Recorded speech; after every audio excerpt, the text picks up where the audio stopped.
Sticking with federal politics, the Greens have reversed course and agreed to back the federal government's watered-down poker machine reforms. The plan will trial bet-limiting technology in the ACT, introduce a cash withdrawal limit from ATMs in gambling venues and provide more counselling services for gamblers. It's a far cry from Labor's full promise after the last election to introduce mandatory pre-commitment on all pokies by 2014.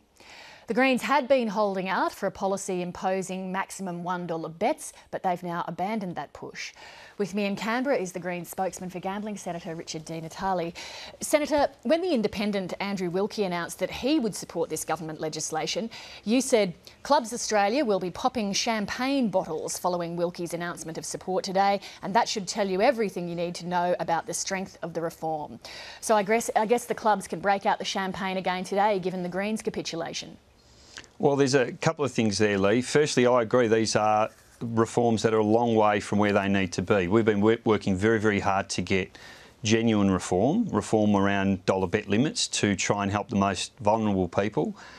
It became very clear that the government wasn't going to come at that. It was spooked by the pokies industry, an industry that makes enormous profits at the expense of vulnerable people. And so we've been working very hard to try and negotiate some improvements to the bill that was originally put to us. We've got one significant improvement. We're going to see the announcement of a National Gambling Research Institute.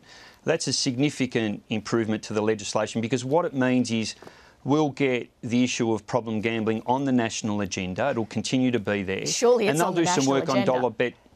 Well, it's interesting. We haven't heard much about pokies reform for months now. What we'll get with this legislation, which is a long way from where it needs to be, and we'll continue to campaign for much stronger reform, we get the Commonwealth with a role, at least, in poker machine reform. We get limits on ATMs. We get all machines being mandatory pre-commitment ready. It's a small step forward, but still a long way from where we need to be. In the end, Lee, it was this or nothing. Well, the government made it very, very clear it wasn't going to consider the many compromises we put forward. Okay. And in the end, we had to make a decision about whether this was better than nothing. On and on. You've faced policy issues before where it's been a case of come up with something or do nothing, and you've chosen to do nothing. What's different about this? I know, we've got to be very clear about that. There are some proposals that take us backwards, and if you're alluding to things like refugee policy or the CPRS, it's very, very clear there were two policy announcements that were actually taking us backwards. This is a small step forward. It's nowhere near where we need to be, but it is at least an improvement, a small improvement. The original emissions trading scheme wasn't taking us backwards. In fact, it went further than what we currently have, which is what you ultimately voted for. I know that's not true, Lee. Let's be very, very clear about that. We've got a $10 billion investment in renewable energy and energy efficiency that wasn't there under the CPRS. We've got an independent assessment of the targets that are necessary to ensure that we achieve what needs to happen, and that is that we take on catastrophic global warming. No, it's very, very clear. The outcome we've got is a much better outcome than the one we would have had under the CPRS, which locked in failure.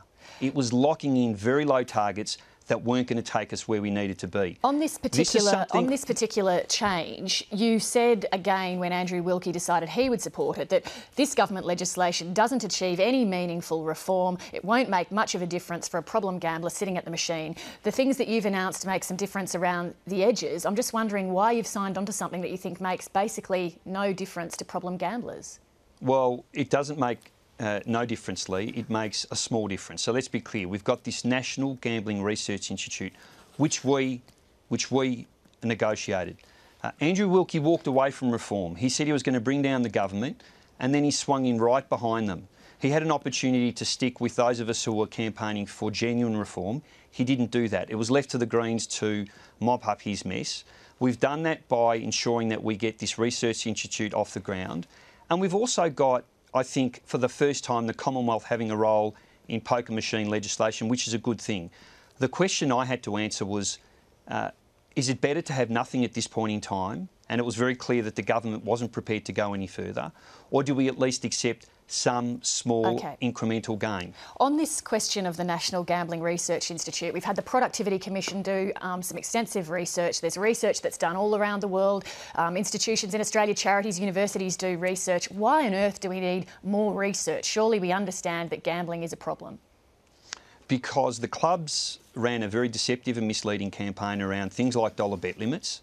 The government, rather than taking them on, and I mean, we've got a situation where we've got a cashed up lobby group that makes its money at the expense of very vulnerable people, and the government wasn't prepared to take them on. It didn't do it with the mining tax. It hasn't done it here.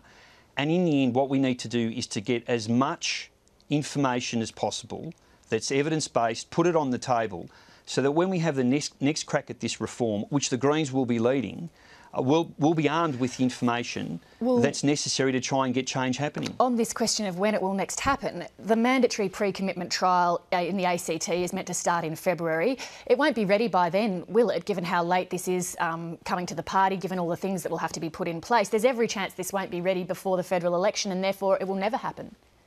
No, the legislation is very clear. It's about making all the machines mandatory pre-commitment ready. That will happen.